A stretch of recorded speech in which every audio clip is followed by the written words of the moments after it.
Okay, so we're recording, and I'd like to welcome you to the September 16th, 2015 Forest Connect webinar. We're going to be talking about firewood from private woodlots. Before we get started, I want to give you all the opportunity.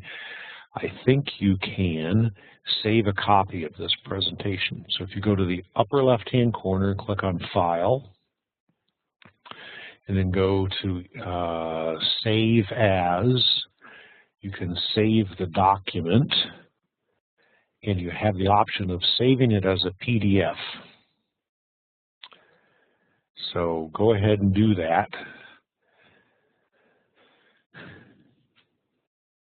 So in the past, we've had some troubles with saving where only the first slide was saved. So you don't have to do it right. If it doesn't work, it doesn't work, and I can't fix it right now.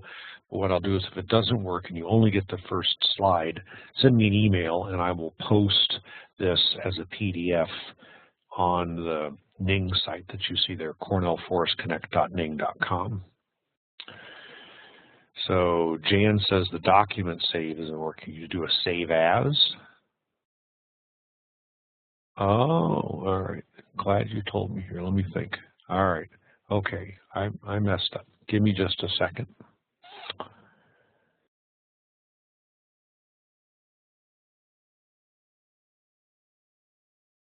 I have to activate that. And I need to remember how.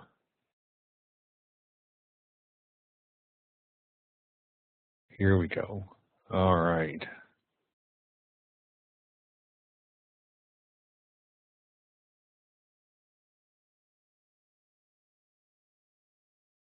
Okay, now try the save as. See, you guys were with me there. That's good. Try the save as now. Does it work?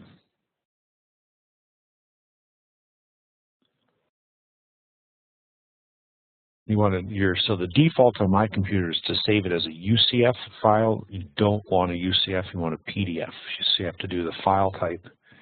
All right, thank you, John. It's working. Let me see if there's one other person can let me know if that save as feature is working. And since this is being recorded, some people may listen to this in the future. If you're listening to this as an archive on YouTube, you will not be able to save it. All right, so Lou has it working. John has it working. And John has a very good question. He says, should we select, who do we send the questions to? So send it to all participants. Send your questions and your comments, please, to all participants. So that's a drop-down menu that's immediately above the box where you type in information. The value of that then is that everybody can see your question. All right, well, let's go ahead and get started. Looks like everything's working. So my name again is Peter Smallage. I'm the New York State Extension Forester. I work for Cornell University through the Cooperative Extension System. And my base program is called Forest Connect. So if you go to forestconnect.info, you'll see all of the things that I have going on educationally. And if you're into the social media thing, so like just as a point of reference, and this is not at all an advertisement, but Facebook is an example of social media. I don't use Facebook, but there's a Ning site that we manage called cornellforestconnect.ning, and you can go there, you can post pictures, you can post events. Maybe you're having an event that your organization, if it's, a woodlot or forestry related events, events for how to bake a cake maybe wouldn't go there, but other sorts of forest natural resource types of events can be posted there. And it also has a very nice feature as a question and answer. So you can post questions and you can also answer questions. And the beauty of this is that even though this is a moderated list, and we have about half a dozen extension educators who monitor the questions, there's well over 500, maybe 600 people that are on there. So there's a chance you could get somebody else that's connected to this that has some very good experiences and can help with some question that you have. So it's neat. You can post a picture. You can say, what is this? You can ask a question. You can do lots of different things. But right now we're on Firewood from Private Woodlands. And just to give kind of a big picture overview of woody biofuel, we're focused pretty tightly on the Northeast. But on a global scale, biomass makes up about 10% of the primary energy that's consumed, and the overwhelming majority of that is woody biomass. So woody biofuels, wood as biomass used as a fuel, is the biggest component of biomass. And for half of the world's population, wood or other biomass is the primary energy source. So I don't think that's at all the case in New York and the Northeast in the United States, but still wood is an important player. So why might you want to cut firewood? There's a lot of good reasons. Maybe that you want to reduce your home heating costs, and we'll look at some data for that. You may want to just philosophically reduce your dependence on fossil fuels. It may be that you see that the firewood is a byproduct of improving tree growth. And for those of you in the Northeast, the group NIFOA, New York Forest Owners, has a program called the Northeast Timber Growing Contest. If you just look up timbercontest.com, let me type that in. timbercontest.com, you'll get the information about how to participate in this. It's a family-oriented, fun sort of thing, and by cutting firewood, you increase the growth of trees in your woods. And maybe that you want to sell firewood for extra income. We're going to just dabble on that a little bit. That's potentially, I mean, you could do that as a presentation unto itself by selecting the correct trees for thinning. You're going to reduce the amount of diseased stems and defective and undesirable stems that you have in your woods. And then it's also a chance for, I think, a lot of fun and great exercise. So I'm not sure, for people that heat with wood, I don't think you need to belong to a gym. Maybe you do. We'll talk about that when we get to some of the health concerns and considerations. And there are some people I know that a good friend of mine has kind of a firewood gang or team, and they get together several times a year and they have pancakes, and then they go out and they cut firewood, and from one wood lot they produce wood that will that supplies primary heat to 6 different families. So 100 acres of woods, and it's a great social activity. So we talked a little bit about the cost angle, and here I just pulled up one example, and if you go to the internet and do a search for wood heat or fuel heat comparison calculator, something like that, or use the one I have, buildinggreen.com. You can do oftentimes you'll be able to do comparisons of different fuels. This one is nice because it allows you to look at 2 or 3 different fuel options. So you can, let me pull up my pointer here. So you can add another fuel down here. You can pick a fuel that you like kind of as your base fuel. If you're looking at, say, firewood, it allows you to customize how much you're paying per cord, the type of heater that you have, the efficiency, and it gives you it standardizes this across the cost per million BTUs. So if you're buying firewood at $200 per cord, which is, give or take $10 or $20, probably pretty good for a lot of New York and the Northeast, probably very low as you get into more metropolitan areas, but you're looking at about $13 per million BTUs. And this also assumes that you're using wood that's about 22 million BTUs. So, and you can edit that. You can compare that to propane, which is more than double the cost of wood.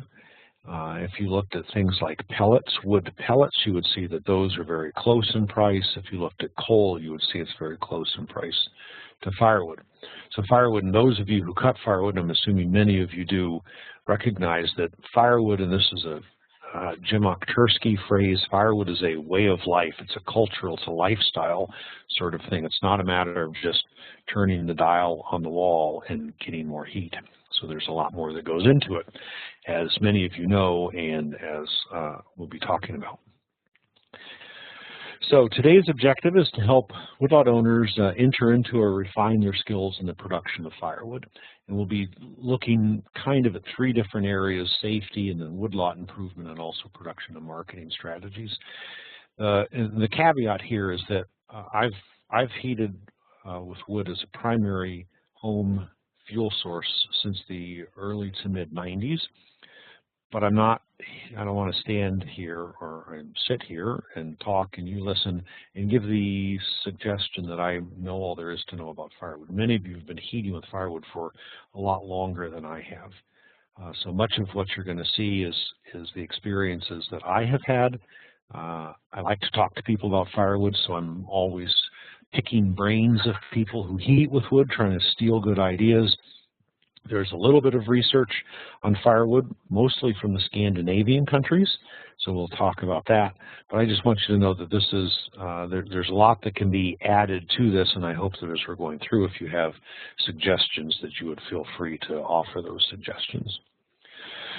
So one of the things that really made me sit up and take notice about firewood in the Northeast is that when we ask landowners what they've done in their woods for the last 10 years, firewood, harvest, you can see at the top row there, harvest firewood for their own use was the single most common activity.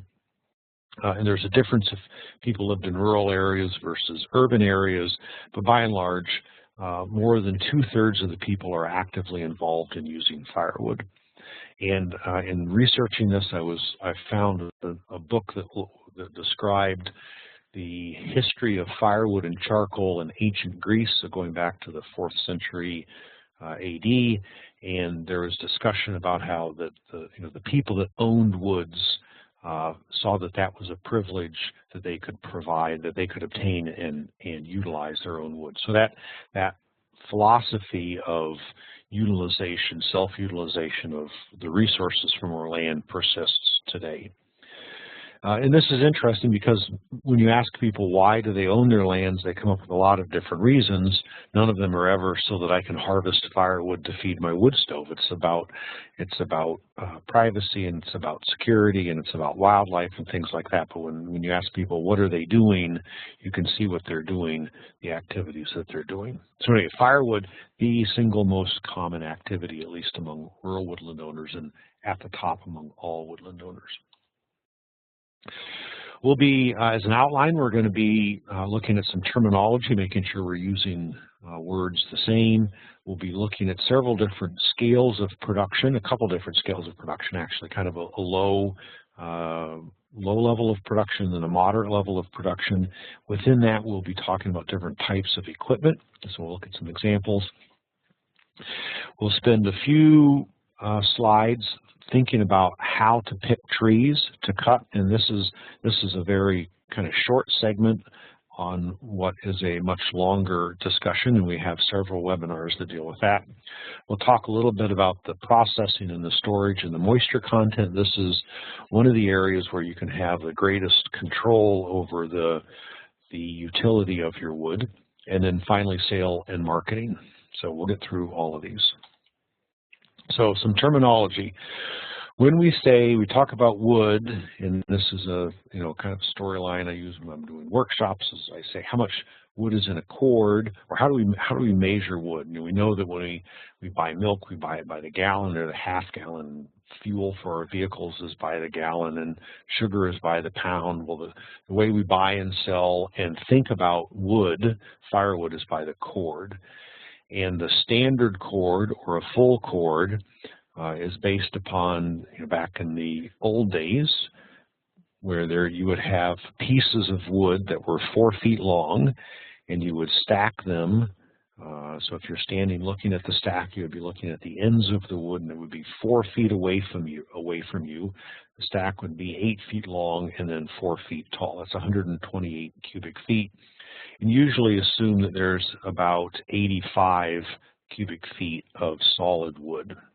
So that's just based on probably some empirical data where people have measured the airspace. And and I don't know how it affects it, but certainly would affect if you have small pieces versus large pieces. Oftentimes when you're buying wood, and I'm assuming that most of you are not going to be buying wood, but you might be selling it, you might think about a face cord. And a face cord is you still have the wood stacked long axis away from you, individual sticks long axis away from you, 4 feet high, 8 feet wide, but the length of that wood is not defined. So on the face, it looks like a cord, so that's 32 square feet. And then, as we'll see, at least in New York, you have to specify by law what the length of it is. So it's a 12-inch stick of wood, or an 18-inch stick of wood, or a 24-inch stick of wood. People will talk about seasoned and dry wood. I've not found a definition that linked seasoning to dryness, but dryness is usually considered to be less than about 20% moisture content. We'll be talking a lot about moisture content towards the end, but just as we're trying to get some of these terms together, and also to get people thinking about if you're buying wood or selling wood, how much weight you have to deal with. And so if you have a pickup truck and you have a half-ton pickup truck, that's 1,000 pounds that your truck can handle. So a green cord, and this is when I say cord, I'm always going to mean full cord. If I mean face cord, then I'll talk about a face cord.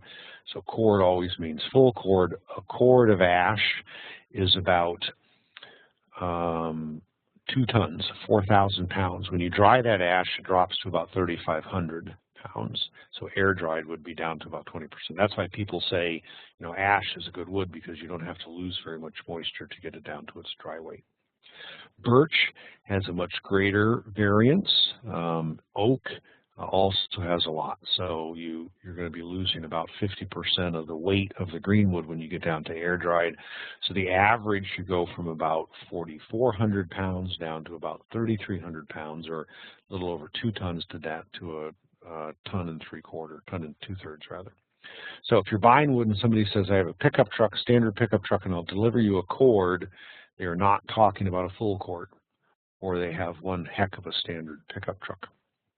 So, and John has posted a web link there for chimney sweep and some information on the internet. And if you all have websites that you want to share related to this topic on firewood, please do share them.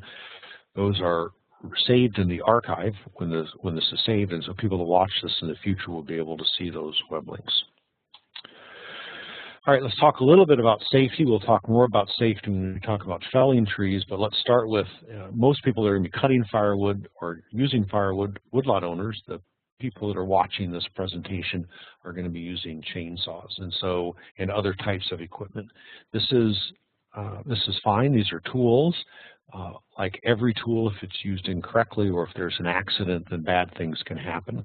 You see on the right-hand side an image that depicts some of the injuries associated with chainsaw use. This is back in the late 1990s.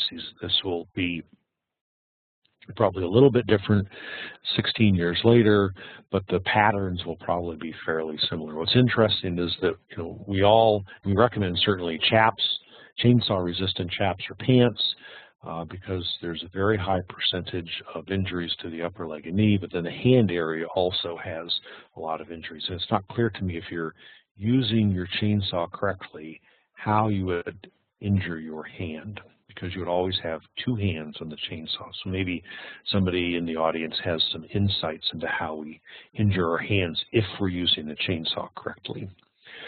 You also want to protect your head, face, and ears, so you get a logger's helmet, some steel-toed boots.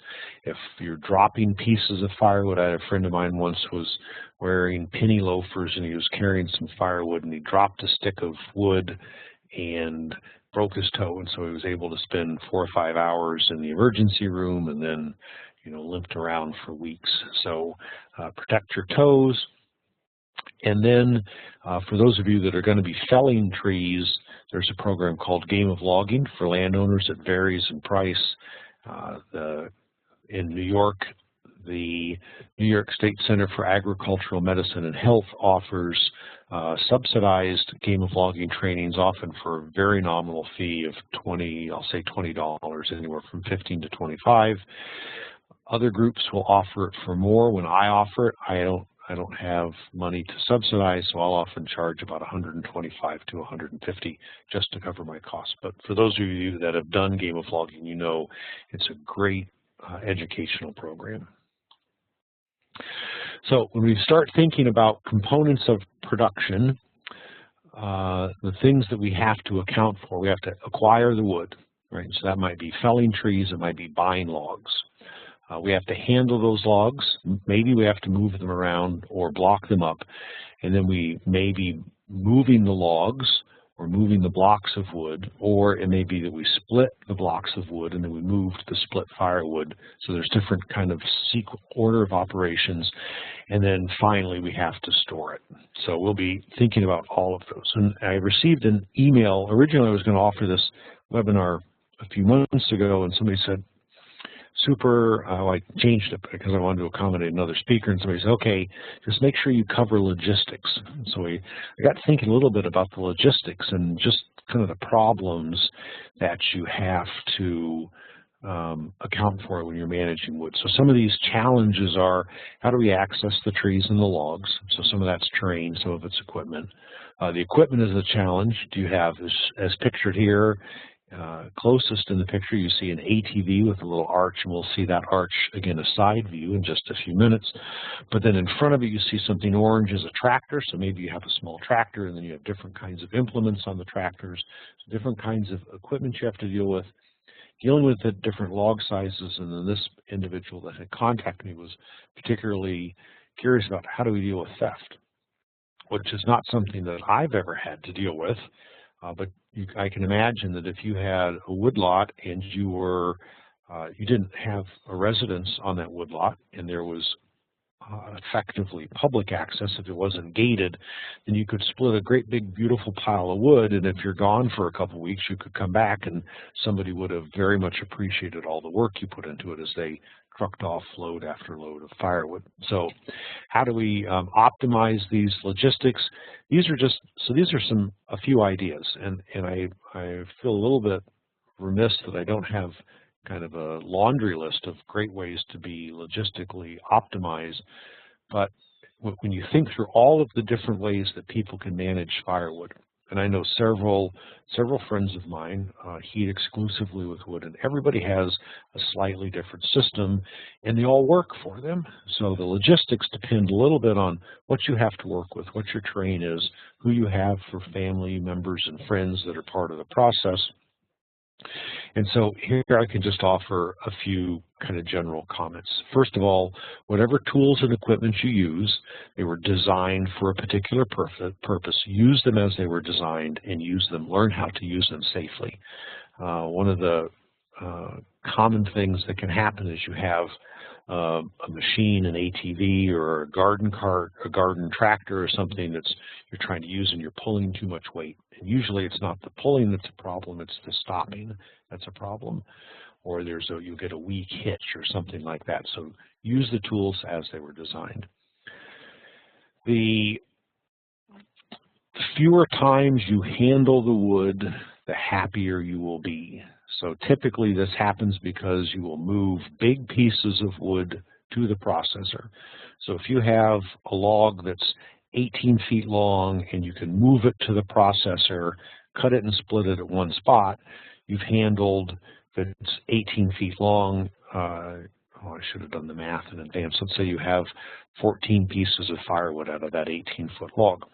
So you handle one piece of wood and you produce 14 pieces of firewood. The alternative is you handle 14 pieces of firewood. So if you have the equipment, you can move those bigger pieces of log. If you don't, which I don't, then I end up blocking up my wood, my firewood in the woods, and then a trailer to carry out that firewood. One kind of note, if you will, is if you're dragging logs with the tractor, that's one way to move big pieces of wood to the firewood to the processor, but you may have to contend with dirty bark. So if you're dragging it through the mud, if you're spring or summer or fall logging, you may have dirt in the bark, which is going to dull your chainsaw, which is going to be an inefficient use of equipment. It's going to make it less safe, and you're going to spend more time sharpening. So the workaround to that is two options. Move it in the winter when you're working on snow or ice, and then you need equipment chains for the tires, or block up into smaller pieces. And this is a personal preference. I can make a bit of an argument for it, but I wouldn't argue too hardly to concentrate your work zone. So if you're going to be working in an area, concentrate your work for that year in one area. I think there are two values to that. One is practical and one is emotional or psychological. So the practical one is you're going to have fewer trails that you have to create and then put to rest. So if you're producing 3 cords or 13 cords or 23 cords, you have to move that wood from the woodlot to wherever the staging areas you're going to be working. So you need trails to do that. If you're doing across the property hunt and peck for firewood, then you need to have a good trail system, and maybe you do, and then you have to make sure that those trails are put to rest so that they don't wash out during rain events. Psychologically, I think the advantage here is that you can see the fruits of your labor. So if you're just plucking a firewood tree here and there, you walk back through the woods, and especially if part of your interest is to improve the condition of the forest, you've diluted your efforts, and it's hard to see where the work has produced any tangible benefit. So I'm brainstorming here on how to reduce the potential for theft. So if anybody has any additional ideas, please type those in. If there's any way you can put up a gate, and oftentimes just a simple gate that requires people to, like a rope, even though it would easily be driven through. If somebody has to stop and unhook that rope, their exposure time at the edge of the road may be enough that they just don't feel comfortable doing it. And it may be that they don't, with the rope, it may be that they don't know there's firewood in there, and they see the rope, and so they just know that they're not supposed to go in there, so they never are tempted. Maybe it's a temptation factor. Obviously, you can put a lot of money and effort into gates. It may be that you want to put up some trail cameras. There's a lot of very high quality trail cameras that you can use. And then finally, just thinking about the location of where you're going to store your split wood until you're able to move it and utilize it. So it may be that you have to move the processing center not next to the road, but move it 50 yards away from the road, something like that. And then finally, logistics call for us to stack in a conveniently proximate location. So it needs to be accessible when you're bringing in. So the way my operation is set up, when I bring in blocks of wood, I have it so that my ATV and cart can pull up next to my log splitter. The wood comes off the cart onto the log splitter and then into the storage shed. And the storage shed is close enough to the house, so it makes splitting it easy, accessing it with equipment easy, stacking it easy, and then it's easy for me to get to it and use it. So carrying this a little bit further, some things to think about for efficiency and production. I offer up this list right here. Earlier we talked about some of that you didn't need to buy a membership at a gym because of the exercise, but if you're to a point in your life where, as many of us are, where you're not the young, vibrant person that you think you still are, then going out, if what you're doing is cutting firewood a few weekends a year and you don't have any other physical activity during the year, going out into the into the woods and then working very hard may not be good for you. So there may be some exercises, like to exercise your core muscle groups over the course of the year. Use modern tools, sharp tools, appropriate tools, things like that. So these are just some other things that are a little bit, not quite logistics, but more just things to consider for efficiency and production.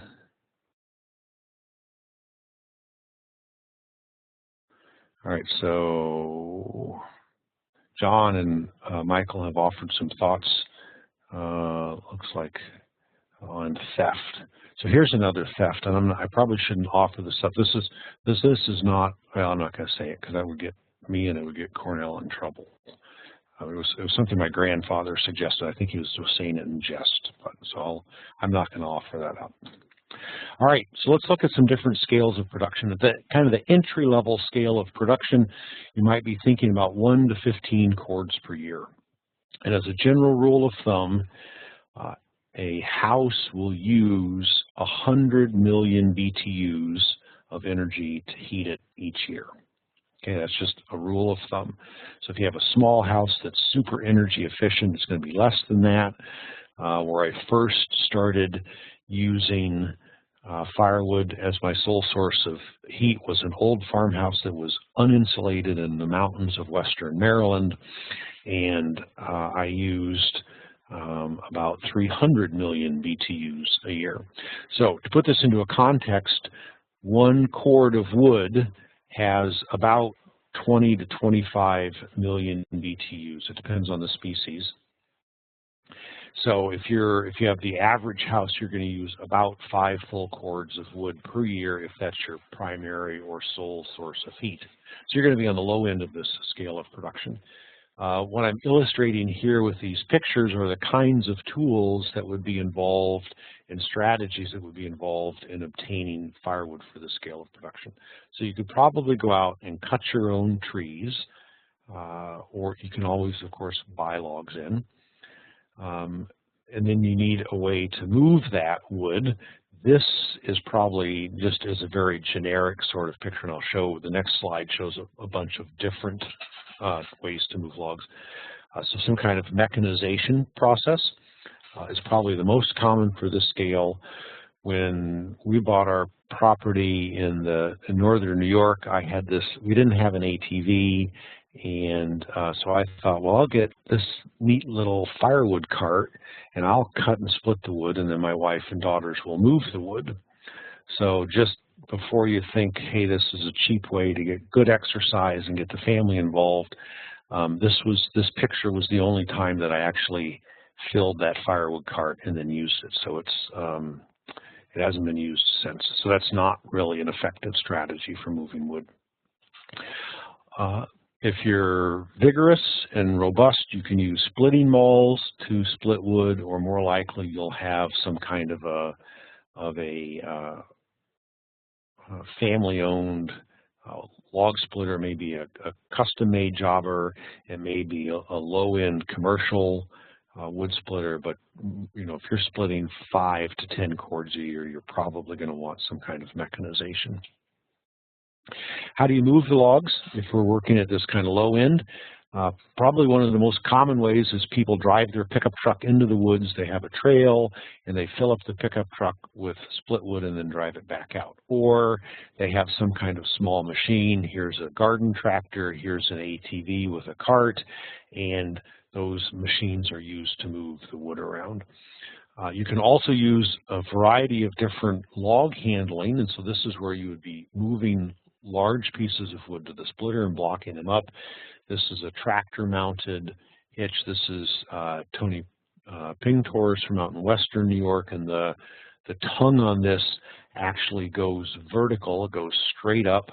You can lift it up, and then the tail end of this drops down on top of the log, and so when you pull the tongue forward, it lifts the log off the ground, and you hitch it up to the tractor. This is my logging arch. That has a pine saw log in it, but you could just as easily carry firewood logs. Here's another. So here's an arch, and then in the lower left corner, an arch. All of those are arches that get the front end of the log elevated, which is really important for safety because you don't want the front end of that log to be catching on roots and rocks and stumps. But unlike those 2 arches in the upper left-hand corner, these arches will drag the tail end of the log. So you may have a little bit of mud on the tail end of the log, depending upon if you're going uphill or downhill and the shape of that log. But all of them are ways to move bigger logs relatively efficiently, and for the scale of production of 1 to 15 cords a year, these are adequately sized contraptions. And as when you get out and talk to landowners, you're going to realize that they have, there's there's a wide variety of different ways that people have solved this problem. So it's a very cool sort of thing to look at. So if I do some production estimates here just to kind of budget things out, and there's a lot of variability comes into it very quickly, from whether you have an entry-grade chainsaw to a higher-end chainsaw, how much you're going to spend on safety and felling equipment, the hand cart we could get rid of. Maybe you already own an ATV, so that's off your budget, although if you start using it regularly, then you're going to need to budget for maintenance and repairs, some kind of a cart. You may want to get a splitting maul or not. I have probably 4 splitting mauls, and I haven't used them, and I can't remember the last time I used a splitting maul. If you're on the low end of the 1 to 15 cords, it'll be cheaper for you to rent a log splitter. Do it for a couple of weekends. It'll cost you a couple $100 bucks. You don't have to maintain it. So you can be anywhere between about $400 and $8,000 depending upon how high on the hog you want to ride, and you should plan on spending 5 or 6 hours per person per full cord. So this would be everything from maybe a little bit more than 6 hours if you're felling and skidding the logs out. So these are ballpark numbers. If you want to ratchet up the scale of production, maybe some people have the outdoor wood boilers that tend to use fairly high volumes of wood, or it may be people are working together as a cooperative and there are 2 or 3 families that are utilizing wood. Your scale of production goes up.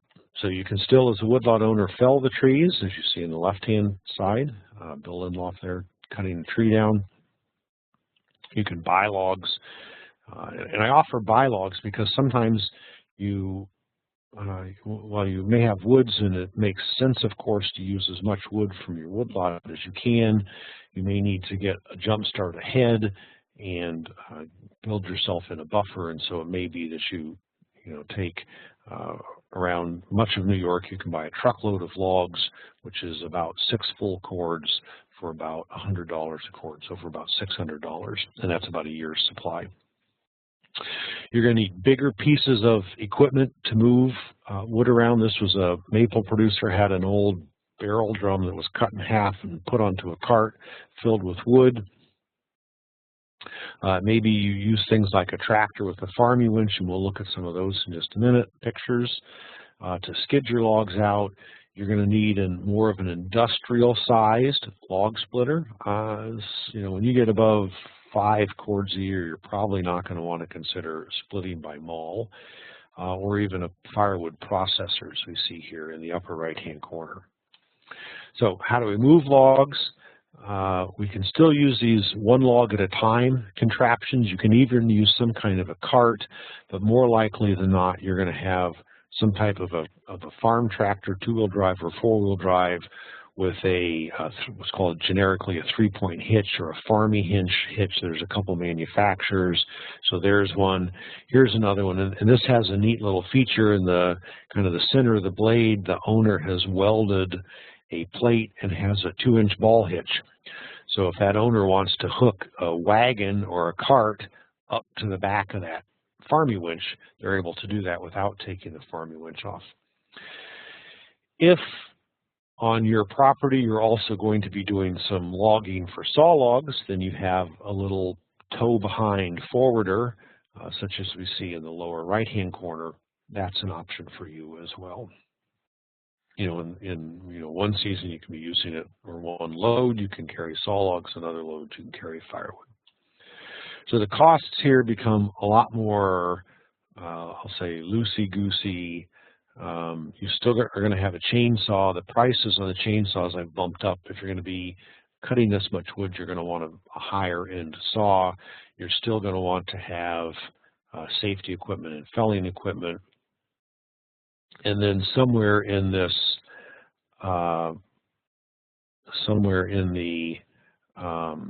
try to do a pencil here. Oh, where to go? Here we go. So we have, some way to move the wood around. So we have an ATV and an arch, or we have a tractor and some kind of a 3-point hitch, a skidding plate, and you can get them used for a few $1,000s. You can get them new for tens of thousands of dollars. So that's why, you know, the variation here just kind of gets out of control pretty quickly. You can rent power splitters. You're going to spend more time renting it for a few $100s, or you may want to buy one. And if you take care of it, don't put ethanol, put any gas, buy gas that's ethanol free, and your engine and carburetor will last for years and years. You know, you can spend a few $1,000s on a good one.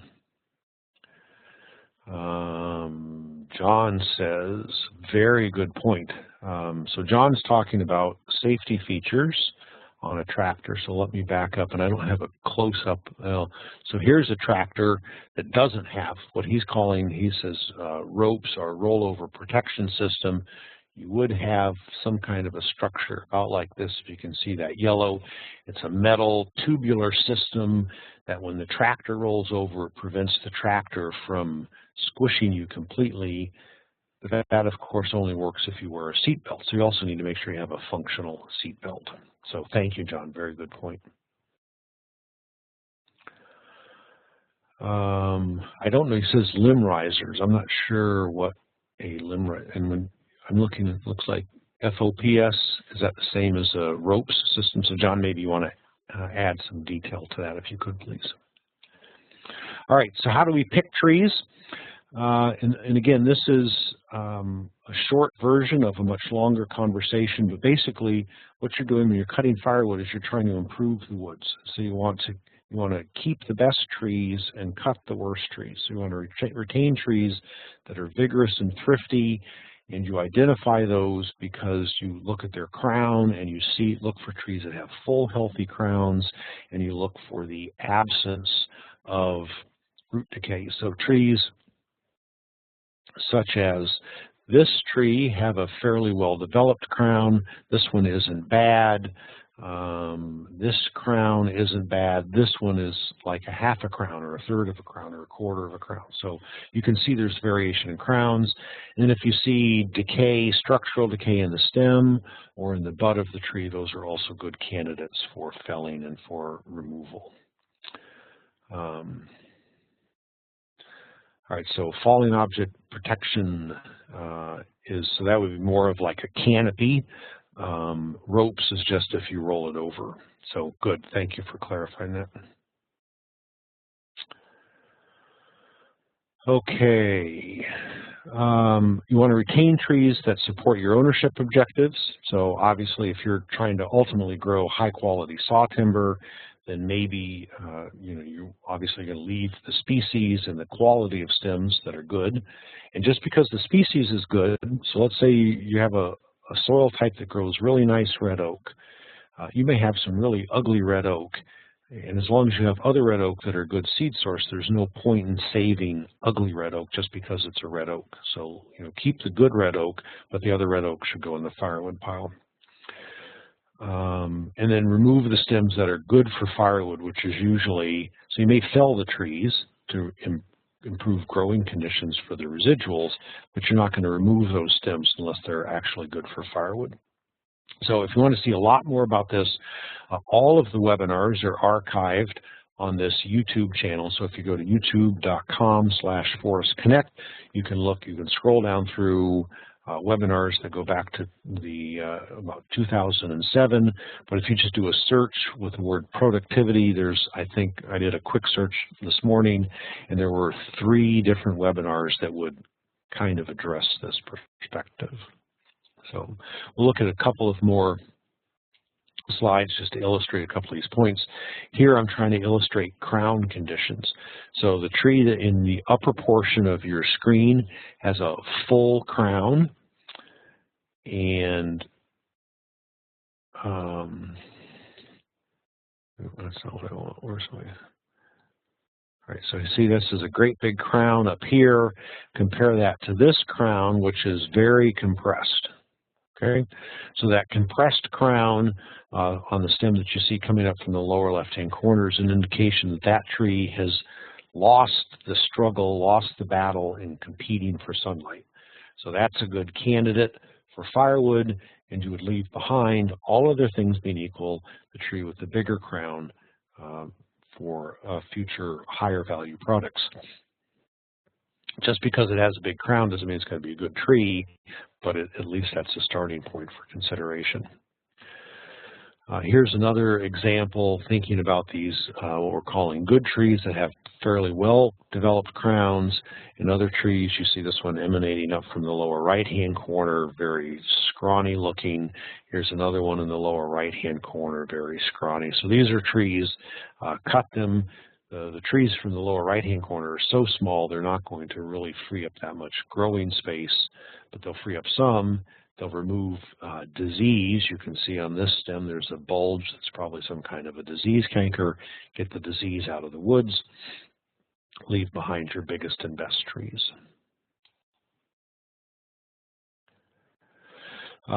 Here's another one that's useful to focus on when you're trying to remove trees, and that's cutting trees with forks. So this was a tree that was in my woods, and the picture in the upper right-hand corner is the tree as it's felled, and what I want you to see is this seam. All right, so this tree has this seam. I'm highlighting it now in red, and that seam, it happens because the two limbs that I've highlighted in red flex in the wind and in the snow, and it creates tension in that wood. And the tension in the wood splits the fibers, but the tree tries to grow back together. As the tree tries to go back together, and we see the same stem in the lower left-hand corner, it creates a callus tissue. So this swollen tissue that you see on the left and right-hand side of that stem is where the tree is essentially scabbed over that wound.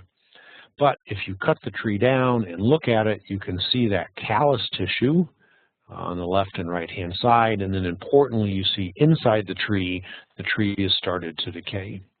So if you see, as the first indication, a fissure below the fork of a tree, that's probably an indication that that fork is under stress, and it may very well have started to decay on the inside. If you see these large protrusions, what I'll say is kind of perpendicular to the fork, that's a very good indication that that tree has been under stress. Now, there's no promise that that tree is ever going to fail. You can walk out in your woods and you can find hundreds of trees that are 18 or 20 inches in diameter that have forks, and they're not going to fail. So the fork is not a guarantee of failure, but there's a greater probability of failure of that stem than for other types of stems. So one way to think about this, and this I'll just say crop tree management, and I'll encourage you to go do a Google search for crop tree management. I got to talk faster because I'm going to run way out of time. Crop tree management means you pick your crop tree. So in this case, the dark green trees are the crop trees, and then you want to release those trees on at least two sides. Okay, so there's one side released, there's another side released. You can see that these trees are still competing and these trees are still competing. You can release it on four sides. There's some reasons why you might not want to do that. So look up crop tree management on the internet. That'll give you some more background. There's a lot more to that. All right, so how do you put a tree on the ground? Here's an example. You have one opening in the canopy, and this tree has 12 feet of side lean, or 16 feet of back lean, or has forward lean, but it's next to a good tree, and so you need to maneuver it in a different direction. So how do you do this? By directional felling. So we've talked a little bit about game of logging. What directional felling means is that you pick the direction the tree falls. It's a very deliberate process where you're not chasing the tree. So the traditional way is that you would cut a notch, front notch in the tree, as this individual is doing, and then let's say here was the front notch, and then you start from the back side and you start cutting on the outside of the stem, moving your saw towards the front notch. That's chasing the tree. There are lots of problems with that. What directional felling offers as advantages is reduced hung trees, more safety. You're able to position the log for more efficient extraction, reduced risk of personal injury, and better productivity. So you may spend $100 or $150 on a course. I feel very confident that you will see that as money well spent. Carl points out directional felling is important in urban forestry. So go ahead and keep your comments coming, please. I'll come back to those. Those are retained. I'll come back to those when we get to the question and answer period. All right, so game of logging. The picture in the upper right-hand corner connects directly to know your limitations, right? This was an effort to fell a tree that exceeded the limitations. So you're going to reduce downtime. You're going to be able to sharpen your own chain. You're going to avoid some dangerous situations. All right. As you're offering comments, please make sure that you're sending it to all participants. So, all right, so we've done production. We've talked a little bit about safety. Are all species equally good for firewood? And the answer is no. So we measure this in terms of million BTUs per seasoned cord. We have some species that are really good: apple, beech, oak, locust, sugar maple, hop hornbeam, hickory, black birch. So locust, black locust, if you have any, Osage orange is very good. These all have more than 20 million BTUs per full cord. So most of them have more than 25. There are some that are good, and these are in the 18 to 20 or 22 million BTUs. White ash, red maple, elm are all good. White birch is in that same category, but in New York, white birch is not considered a hardwood. So if you can burn it. I burn an awful lot of white birch, paper birch. It burns quite nicely. It doesn't last very long outside without cover. It rots quickly, but it burns well. I have no issues with burning it. The concern is that in New York State, it is not considered a hardwood, and you cannot legally sell it as hardwood firewood. The other species also listed in red fall under that category, and then there are some that are poor. You see those listed. So one person once asked me, hey, I've got a bunch of basswood. Can I burn it as firewood? And my answer is, if you can fit it through the stove door, you can burn it as firewood, but I'm not sure why you would want to. Basswood has about 12 million BTUs per full cord versus something like red oak or beech. And this person also had beech, and so I said you could cut and split half as much wood if it was just beech, and you would heat your house for the same amount of time. Tom's pointing out about Bradford pear, which is a good point, although some of the wildlife folks may not feel that way. All right, now we're going to get into a little more of the science behind all of this, which I think is kind of fun. So many people work way ahead of schedule, and they have wood that's been drying for a year or sometimes 2 years or even 3 years. Good for them. Other people are maybe the winter ahead. Sometimes you get behind and you're the summer ahead of the heating system, and you're saying, am I going to be able to, I have to cut the wood. These are specific data from maple syrup evaporators, but they illustrate a point that if you're working with dry hardwood, right, so you have less than 25% water, and we've said we want to be down below 20%, your average efficiency for an evaporator is about 52%. If you're down here with green wood, you're at half that efficiency. So you need twice as much wood if you're burning green wood as if you're burning dry wood.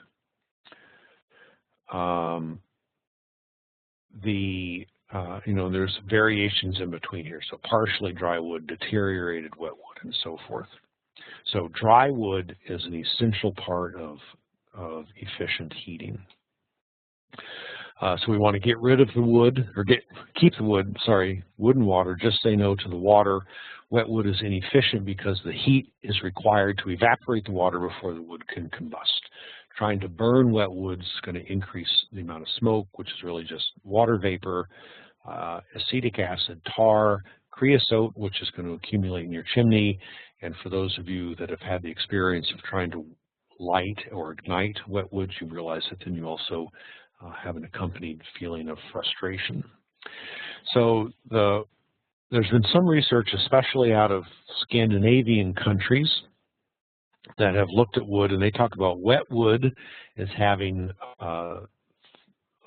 350 grams of water per kilogram of wood, total wood, which I calculate if I divide 350 by 1,000, I get 0.35. So I see that as 35%. That may not be an accurate way to portray percentages. So I've tried to capture both my calculation of percentage and the reported grams per kilograms. But wet wood, all the things we talked about, increased carbon monoxide, increased total hydrocarbons, increased volatile organic compounds. I'm not enough of a chemist to know what those were, so I looked them up. Some of those are dangerous and some of them are not. More concerning perhaps are what they refer to as polycyclic aromatic hydrocarbons. These are organic bonds of carbon and hydrogen. They result from incomplete combustion, and they're strongly associated as carcinogens and mutagens. So when I provide the reference there, if you want to look more into that. But anyway, the point here is simply on a basis of frustration, you would not want to burn wet wood, and efficiency. Who wants to cut twice as much wood as they need? So the goal is going to be getting down below 18% moisture. This was some research that was done looking at 4 different Scandinavian species, Norway spruce, which would correspond to some of our conifers, European beech, English oak, and sycamore maple. So it was nice that we had some species that matched with a lot of what we see in the Northeast. Their percent moisture at the time of harvesting was very high for the conifers and about the same for all of the hardwoods, so upper 40% moisture. What they found, and this was looking at a study to see how long you had to store wood, depending upon the time of year that you cut it and the nature of the storage. What they found is that you had the lowest moisture content in trees, statistically significantly lower in March. They surmised that that was because there was the start for some evapotranspiration losses, but the ground is still frozen, so they're not moving moisture into the trees. Shelters, particularly sheds, will speed the drying. Felling in winter or early spring, splitting the wood and stacking it under cover, they felt would provide the 8 to 10 months that are necessary in order for you to use the wood that year. So if you get out late winter, early spring, cut and split your wood, they're suggesting if you split it and stack it under cover, shed cover, roof cover, then you'll be okay. They made a comment about the nature of stacking, and I heard a comment from my brother-in-law that he had read something that was attributed to Benjamin Franklin, who was talking about how tightly should you stack your wood, and Benjamin Franklin seemed to think that it needs to be big enough, or the holes, the gaps when you're stacking the wood should be big enough for a mouse, but too small for a cat. So that's a pretty good way to think about it, I thought. All right, different ways to stack your wood. Here are 3 different examples. The top goes from poor, much better at the bottom. The key is to elevate it off the ground as much as possible, because with snowpack, you want to get it probably at least 10 inches off the ground. More would be better. Protect it from rain and snow. Tarps, as you see here in the middle picture, may not work well. Having this piece of plywood and then tarping over that is better, but the tarps are going to hold moisture. So you want airflow as one of the key features of drying your wood. Here's a couple more pictures of wood sheds.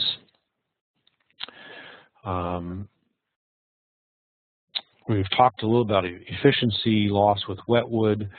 And a couple of these, so this was a study out of New Zealand. You see reporting here with radiotopine, and then also the study from Scandinavia.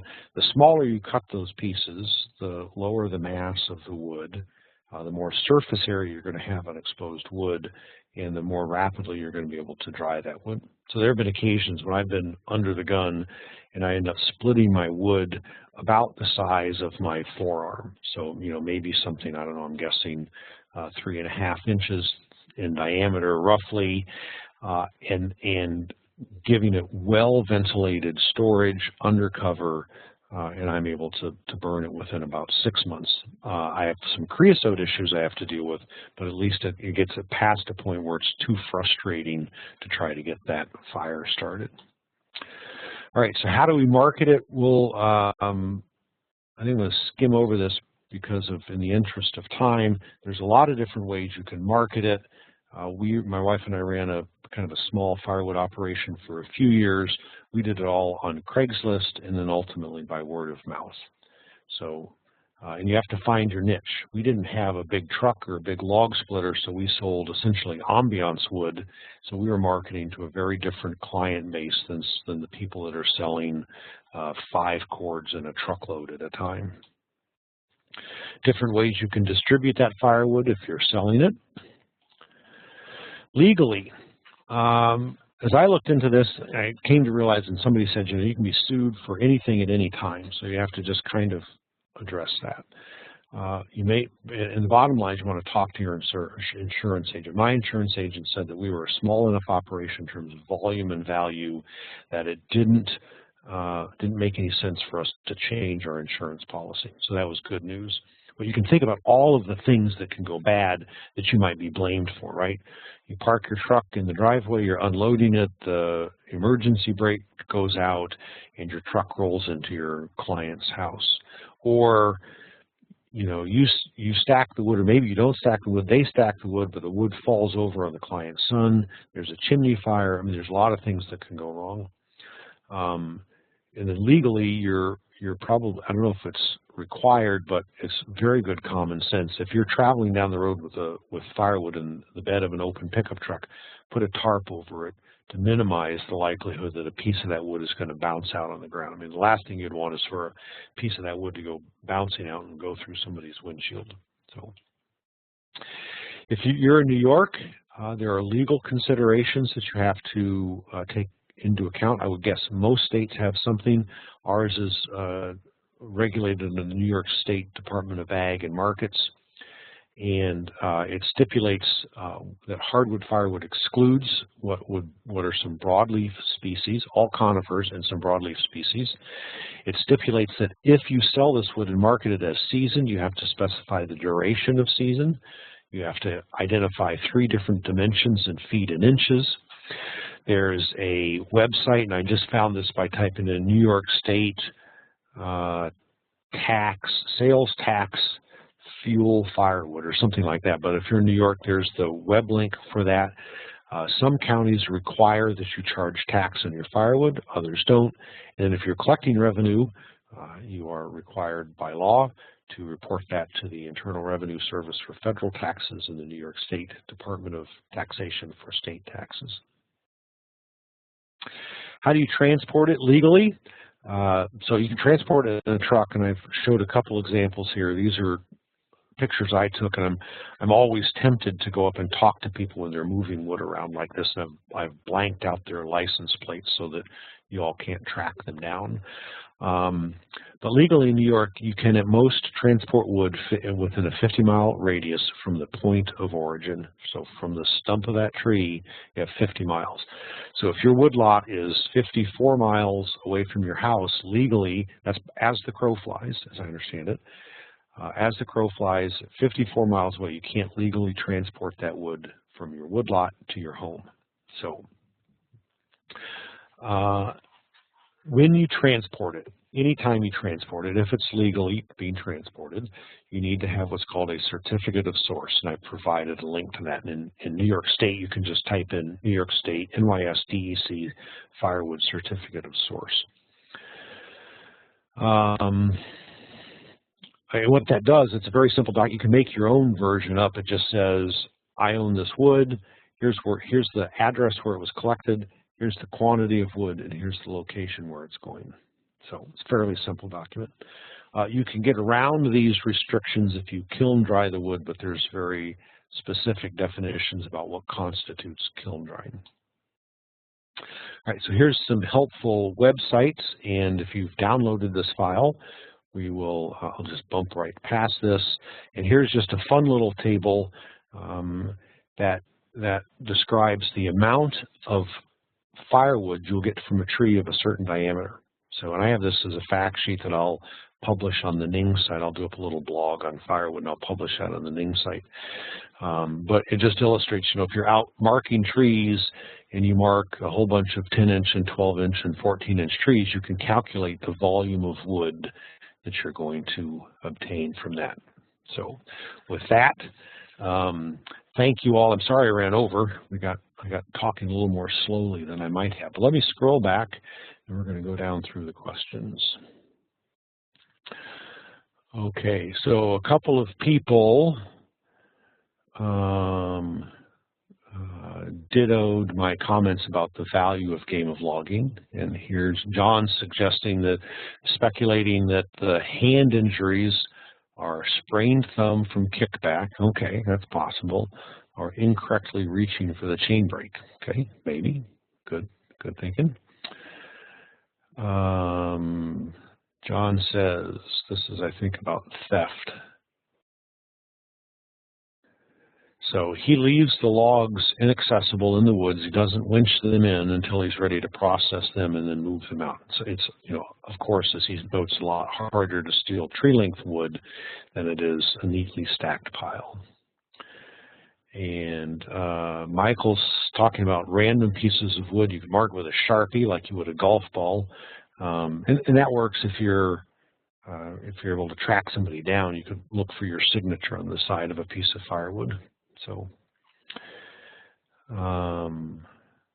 John, we talked a little bit about limb risers and FOPS, falling object protection systems. John sent me some pictures, so I will post those on the Ning site, or John can post those. Even better, John could post those on the Ning site. All right, so John's going to send us some stuff.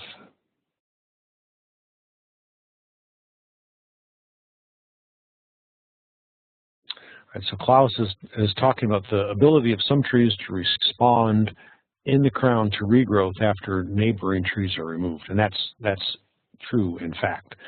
The point that I was making is that if you have two trees, one way to judge the trees is based on the size of those crowns.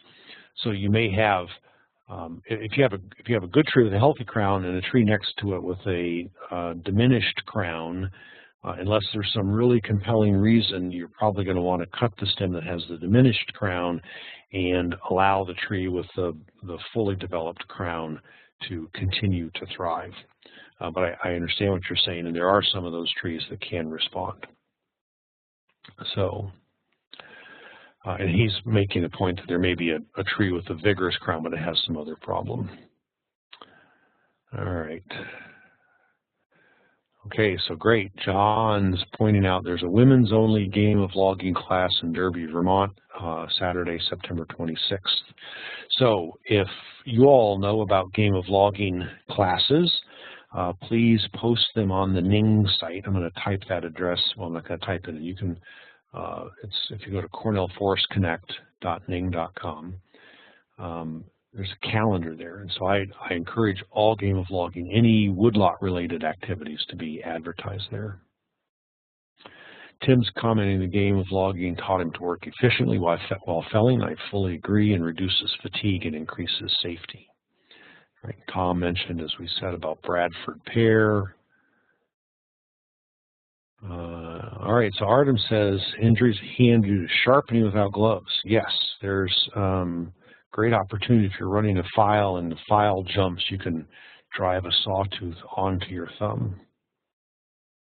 Or trim saws, probably, yeah, a lot of smaller saws that are used one-handed. Okay, Tom points out as a method for drying wood, and this is what I do and many people I know do. You have an outdoor wood storage, and then you'll have an interior space. We have a kind of a double crate system where you might have 2 or 3 or 5 days worth of wood. And by bringing it in, you can kind of super dry it. If it's already dry, you bring it in. Wood stoves, as you know, remove a lot of moisture from the air. And by having that wood even just a few days can make a big difference in the drying of that wood.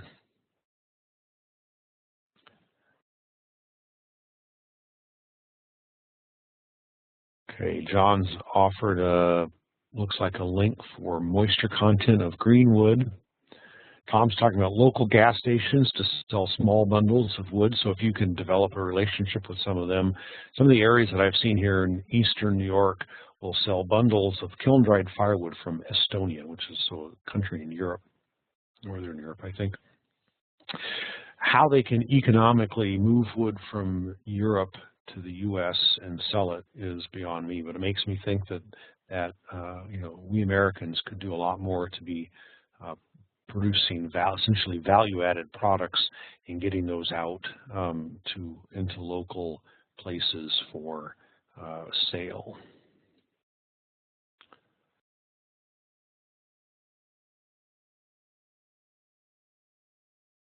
All right, so campfire wood seller once tried to sell Tom some aspen. He wanted something higher density, more BTUs, and so the firewood seller sold him oak for the same price. So it's always worth asking, indeed.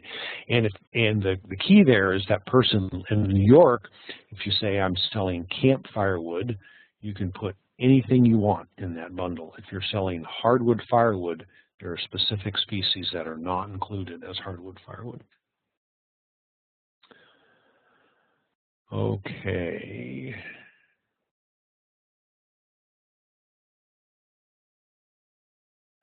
All right, so John says, early picture of an ATV with a log trailer behind it might have had a grapple.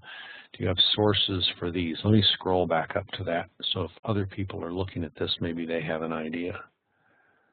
Where did it go? Is this the picture? Is John still there? Is this the picture? Yes, so it's this thing right down here. So that's an ATV, and this was from a maple producer up in Quebec, is where I took that picture. So I don't know. I'm not sure where you would get those. So DR Mowers has a cart, a pull-behind cart that has, it's not a hydraulic grapple, but it's a hand winch grapple. I can't answer that. But I bet if you looked in some magazines like Northern Woodlands or what is it, Small Woodlot and Sawmill magazine, I may not be getting that exactly right. NIFOA's magazine, the New York Forest Owner, has advertisements. Many of these advertisements that show up, or most of the forestry fairs are over in New York. We have Boonville, so some of those would have equipment dealers. Thank you, Sawmill and Woodlot. All right, so the question, early picture an ATV with log trailer behind it, may have a grapple. Source for these? No, I do not. Seems to be a huge jump between a $600, 1,500-pound trailer and something that will hold a couple of tons with a grapple at $15,000. I'm looking for something in the middle. So I don't know. I can't provide any insight into that, John. So if other people know some sources or a brand or a friend that has one, you can talk to John. And John, that's a great question to go to the Ning site with. And so what I'll do is I'll write a blog, as you're asking. I'll write a blog.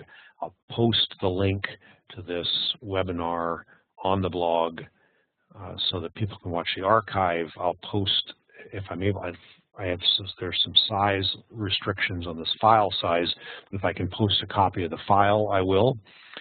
And if and then people have questions, that's a great place to go into the questions. So, all right. So Michael says, how much time do I have to harvest treetops after logging? Great question. It depends a little bit on the species. So as I mentioned earlier, paper birch, I have paper birch logs that develop fungal fruiting bodies within 12 months. I've had other wood, oak and maple and species where the tops are off the ground, so they're essentially in a drying process that would last for, I'll say, a few years, 3 years to probably 5 years is pushing it. So if you get to those tops within 2 or 3 years, for most species, you're probably going to be in good shape. So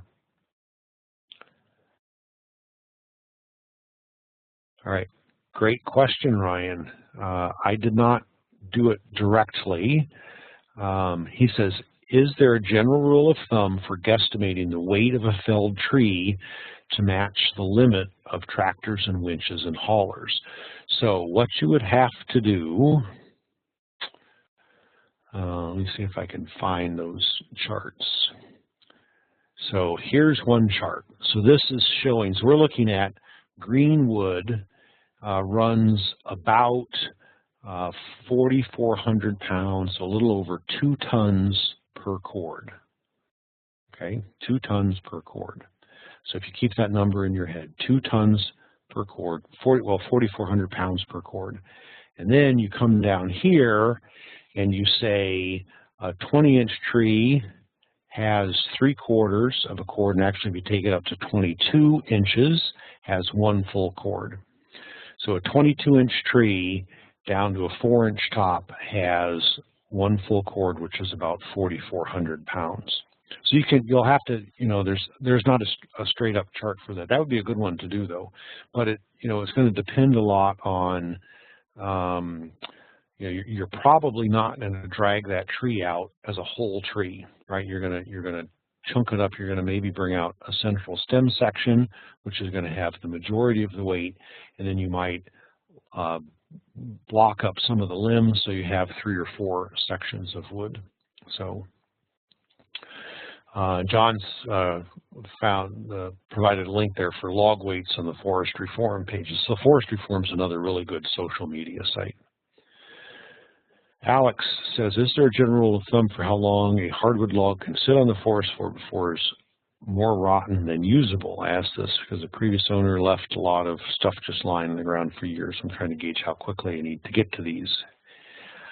Well, it is or it isn't a tough answer. So what I do, I have logs laying on my forest floor, not because of the previous owner, but because of the current owner.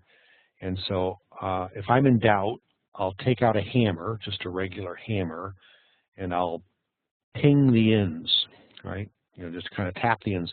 If you get a bounce back, then at least the end of that log is pretty solid. And if both ends of that log are pretty solid, then you're probably in pretty good shape. And it may be that you have, and you can do the same thing in the middle. So you can tap. Essentially, you're doing a tap test, and then see what that gives you. If you want to go to a little more effort, take your chainsaw out and cut up. If you know you're going to be cutting 18-inch pieces of wood, or 16 inches, or 22 inches, cut 2 or 3 pieces and see how it is.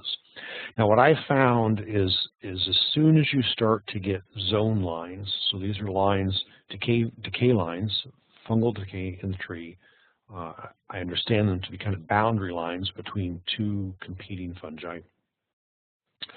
As soon as I start to see those, you may have a different experience. What I have found is that as soon as you see those zone lines, when you try to split it, the wood just kind of crumbles apart. So if I'm seeing zone lines in wood that's on the ground, I just leave it in the woods. It's not worth the effort to take it out of the woods. So, all right. Well, I want to thank you all for a fun conversation. I'm sorry I ran over, but we had a good conversation. You all had some very good questions and comments and observations. I appreciate that. So have a great afternoon. Next month, we're going to be talking about deer and their impacts of deer on eastern hardwood forests. So stay tuned, the 3rd Wednesday in October.